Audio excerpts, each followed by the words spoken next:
Oh, Dr. Hatta muncul. Baiklah. Silakan.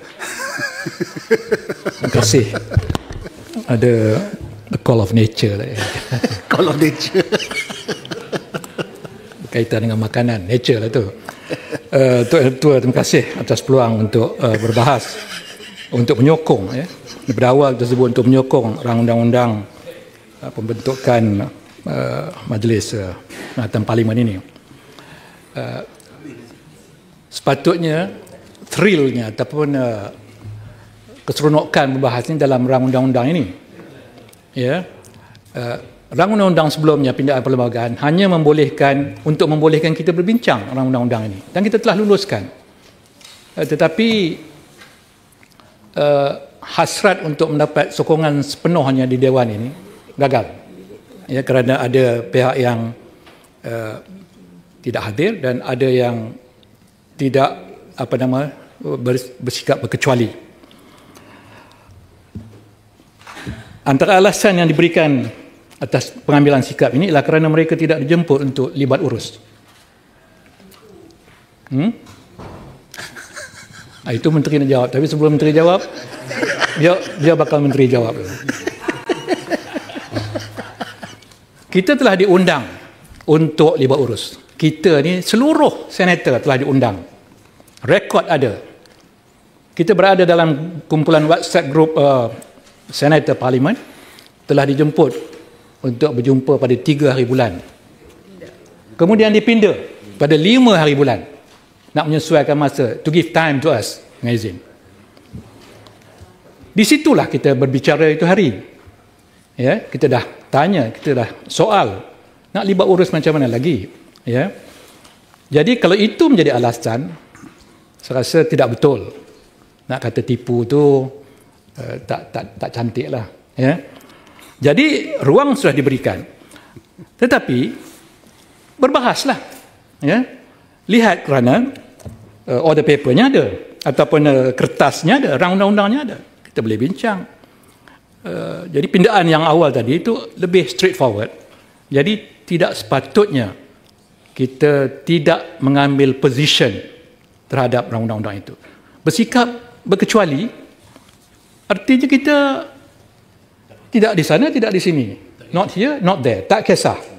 Mana boleh begitu? Kita sebagai upper house, ya, either we like it or not. Kita setuju atau tidak setuju. Nak berkecuali.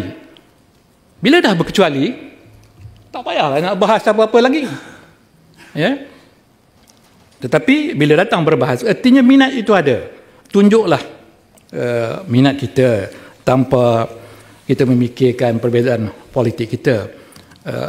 Maruah Dewan Negara ini harus kita pertahankanlah sebagai above all the argument yang kita tengok di Dewan Rakyat. Ya.